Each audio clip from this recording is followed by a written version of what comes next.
സിനുജി, കേരളത്തിലെ ഏറ്റവും മനോഹരമായിട്ടുള്ളൊരു ഭൂപ്രകൃതിയുള്ളൊരു പ്രദേശമാണ് ഈ കുട്ടനാട് എന്ന് പറയുന്നത്. ഒരുപാട് പ്രത്യേകതയുള്ളൊരു സ്ഥലം. ഒരു സമയത്ത് കേരളത്തിലെ നെല്ലറ എന്നറിയപ്പെട്ടിരുന്ന പ്രദേശം. ഈ കുട്ടനാട്ടിൽ ഒരു ജോസഫ് മുരിക്കൻ എന്ന് പറഞ്ഞൊരു വ്യക്തി ഉണ്ടായിരുന്നു. അദ്ദേഹമാണ് ലോകത്തിന് തന്നെ കാണിച്ചു കൊടുത്തത് കായൽ വെട്ടി, അതായത് വൃത്തിയാക്കിയിട്ട് അവിടെ നെൽകൃഷി ചെയ്യാൻ വേണ്ടിയിട്ട് സാധിക്കുമെന്ന് പറയുന്നത്. പക്ഷെ ആ ജോസഫ് മുരിക്കനെ നമ്മുടെ കമ്മ്യൂണിസ്റ്റ് പാർട്ടി അധികാരത്തിൽ വന്നപ്പം വലിയ രീതിയിൽ ദ്രോഹിക്കുകയുണ്ടായി. അദ്ദേഹത്തിന് നേരെ വല്ലാത്ത രീതിയിൽ ആക്രോശങ്ങൾ നടത്തിയിട്ടുണ്ടായി. അപ്പം എന്തായിരുന്നു ഇതിന് പിന്നിലൊക്കെ ഉണ്ടായിരുന്ന കാരണം? അദ്ദേഹം ഒരു വലിയൊരു ജന്മിയാണ് എന്നുള്ള ഇവർക്കിടയിൽ ഒരു അസൂയാണോ?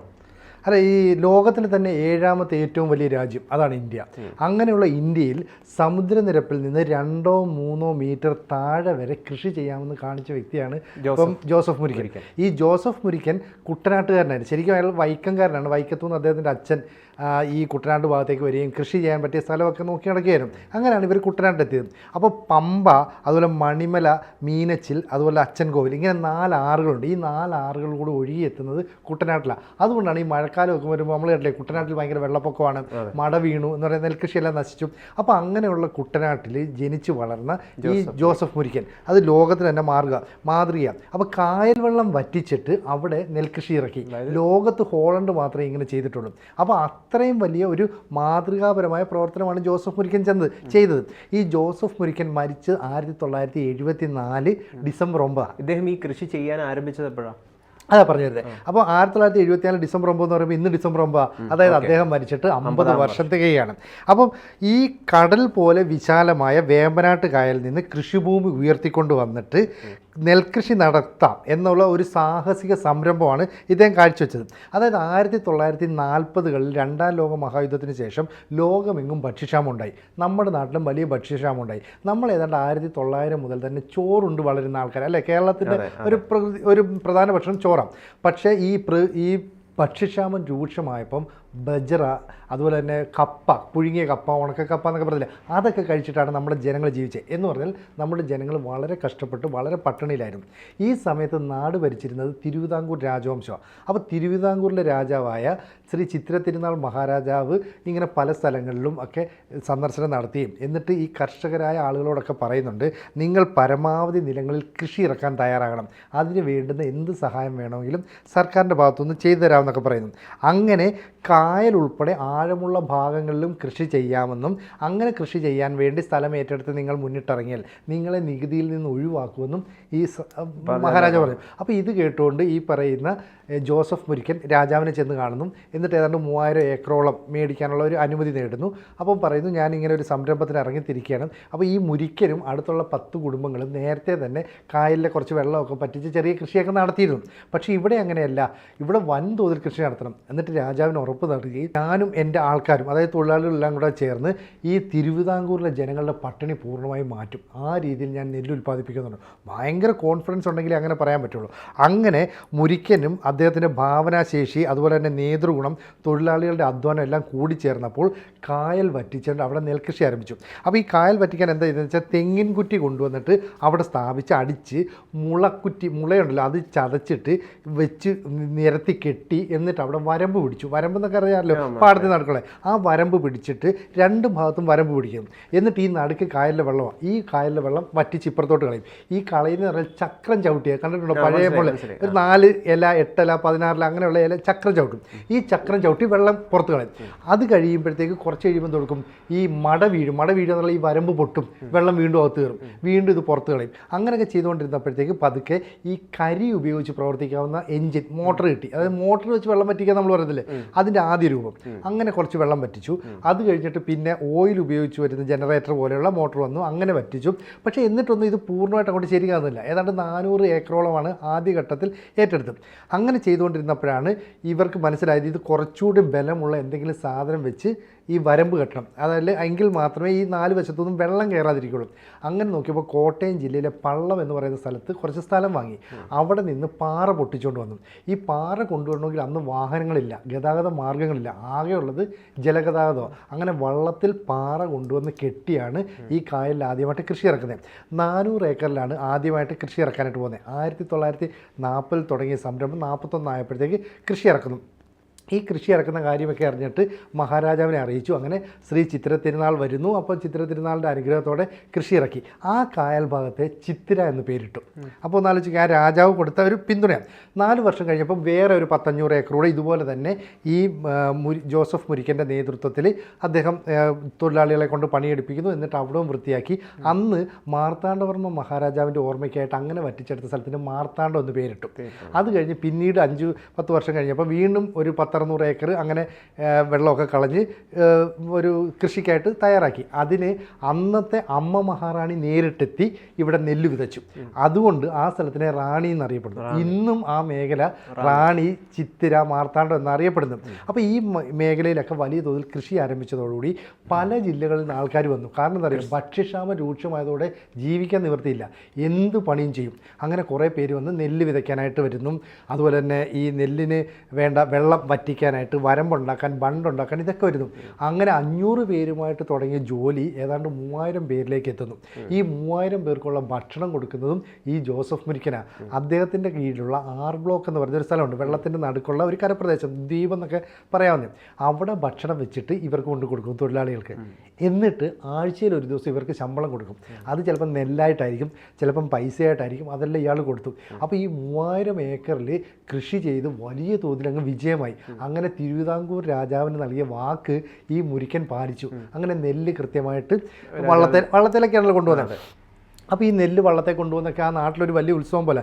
ഇന്ന് FCI ഗോഡൗണിൽ എങ്ങനെയാണോ നമ്മൾ അരിയൊക്കെ സൂക്ഷിക്കുന്നത്, അതുപോലെയായിരുന്നു ഈ മുരിക്കൻ്റെ ഗോഡൗണിൽ നെല്ലുകൾ കൊണ്ട് സൂക്ഷിക്കുന്നത്. അപ്പോൾ ഈ നെല്ലെല്ലാം പിന്നെ കുറേ കഴിയുമ്പം അരിയായിട്ട് മാറ്റുന്നു, വീണ്ടും നെല്ല് വരുന്നു, കൃഷി ചെയ്യുന്നു. ഇതങ്ങനെ വളരെ വ്യാപകമായി 30 വർഷത്തോളം ഈ കൃഷി കൃത്യമായിട്ട് മുന്നോട്ട് പോയി. അപ്പം ഈ ശരിക്കും പറഞ്ഞാൽ ഈ മുരിക്കൻ, ജോസഫ് മുരിക്കൻ എന്ന് പറഞ്ഞാൽ ഒരു ഭൂപ്രമാണിയാണെന്ന് പറയാം. പക്ഷേ തന്നെ മുതലാളി എന്നാരും വിളിക്കുന്നത് അദ്ദേഹത്തിന് ഇഷ്ടമല്ല. തന്നെ അച്ചായ എന്ന് വിളിച്ചോളാൻ പറയും. എന്നിട്ട് ഈ അദ്ദേഹം തൻ്റെ ബോട്ടിൽ കയറി ഇതെല്ലാം ചുറ്റി സന്ദർശിക്കും, ഇതിനകത്ത് നേരിട്ട് ഇടപെടും, എല്ലാ കാര്യത്തിലും ഇടപെടും. എന്ത് തൊഴിലാളികൾക്ക് ആവശ്യമുണ്ടെങ്കിലും അത് ചെയ്യും. എന്ന് പറഞ്ഞാൽ അക്കാലത്ത് തിരുവിതാംകൂറിലെ ജനങ്ങൾക്ക് വലിയ തോതിൽ ജോലി നൽകിയിരുന്ന ഒരാളാണ്. കാരണം ഈ നെൽകൃഷി വികസിച്ചതോടുകൂടി പിന്നെ നെല്ല് കുത്താൻ ആൾ വേണം, നെല്ല് ഉണക്കാൻ ആൾ വേണം, നെല്ല് വള്ളത്തിൽ ഊന്നിക്കൊണ്ട് പോകാൻ ആൾ വേണം. അങ്ങനെ എല്ലാ മേഖലയിലുമുള്ള ആളുകൾക്ക് തൊഴിൽ നൽകുന്നു. അപ്പോൾ ഒരു തൊഴിൽ ദാതാവ് കൂടിയായിരുന്നു ഈ പറയുന്ന ജോസഫ് മുരിക്കൻ. അപ്പോൾ ജോസഫ് മുരിക്കൻ അങ്ങനെ മുന്നോട്ട് പോകുന്നതിനിടയിൽ 1968 ആയപ്പം കൂലിവർദ്ധനം ആവശ്യപ്പെട്ടൊരു പ്രക്ഷോഭം ഉണ്ടാകുന്നു. ആ പ്രക്ഷോഭം എന്ന് പറഞ്ഞാൽ ഇടത് സർക്കാർ ഉണ്ടായതാണ്. അപ്പോൾ തൊഴിലാളികളെയൊക്കെ സംഘടിപ്പിക്കുന്നതിൻ്റെ ഭാഗമായിട്ട് ഞങ്ങൾക്ക് കൂലി കൂട്ടി തരണം എന്ന് പറഞ്ഞിട്ട് വലിയൊരു പ്രക്ഷോഭം ഉണ്ടാകുന്നു. അത് അദ്ദേഹത്തിന് വലിയ പ്രയാസമൊക്കെ ഉണ്ടാക്കി. കാരണം ഇത്രയും നാൾ ആ ജനങ്ങൾക്ക് വേണ്ടി നിന്നതല്ലേ. എന്നിട്ട് ഇതൊക്കെ സംഭവിച്ചല്ലോ. 1960 ഈ പ്രക്ഷോഭത്തിന് ശേഷം 1973 ആയപ്പോൾ രാജ്യരക്ഷാ നിയമപ്രകാരം മുരിക്കൻ്റെ 2994 ഏക്കർ ഭൂമി സർക്കാർ അങ്ങേറ്റെടുത്തു. അതായത് അധികമായി ഭൂമി കൈവശം വെക്കുന്നവരിൽ നിന്ന് സർക്കാർ പിടിച്ചെടുക്കുമായിരുന്നല്ലോ. അങ്ങനെ പിടിച്ചെടുത്ത ഭൂമിയിൽ നിന്ന് 15 ഏക്കർ വീതം ഈ മുരിക്കൻ്റെ മക്കൾക്ക് കൊടുത്തു. ഇതൊഴിച്ചാൽ ബാക്കി സ്ഥലമൊന്നും മുരിക്കന് കിട്ടിയില്ല. ബാക്കിയെല്ലാം സർക്കാർ എടുത്തു. സർക്കാർ എടുത്തിട്ട് പറഞ്ഞു ഇനി ഇത് സർക്കാരാണ് കൈകാര്യം ചെയ്യുന്നതെന്ന് പറഞ്ഞു. ഇത് ഇയാൾ അറിയുന്നതൊക്കെ വളരെ വിഷമത്തോടു കൂടിയാണ്. ഈ സർക്കാർ ഇത് ഏറ്റെടുത്തതിന് ശേഷം സർക്കാർ ഇത് ഈ തൊഴിലാളികൾക്ക് കൊടുത്തു. തൊഴിലാളികൾ അത് വെച്ച് ചെയ്യട്ടെ. ആദ്യത്തെ 2 വർഷം ചെയ്തു, നന്നായിട്ടൊക്കെ പോയി. 3ാമത്തെ വർഷം മുതൽ ഈ കൃഷി വലിയ നഷ്ടമായിപ്പോയി. എന്ന് പറഞ്ഞാൽ 3000 ഏക്കറിൽ അത്രയും സ്ഥലത്ത് നെല്ല് കൃഷി ചെയ്ത മുരിക്കൻ്റെ ആ ഒരു അധ്വാനമൊക്കെ പാഴായി പോവുകയാണ്. പിന്നീട് ഈ കൃഷി നശിക്കുകയാണ്, കൃഷി പരാജയപ്പെടുകയാണ്. ഒരുപാട് സംഘങ്ങൾക്ക്, സംരംഭങ്ങൾക്കൊക്കെ കൊടുത്തു. പിന്നീട് വർഷങ്ങളോളം ഈ പറയുന്ന മേഖല മുഴുവൻ തരിച്ചു കിടന്നു. കാരണം നെൽകൃഷി ചെയ്യാൻ ആരുമില്ല.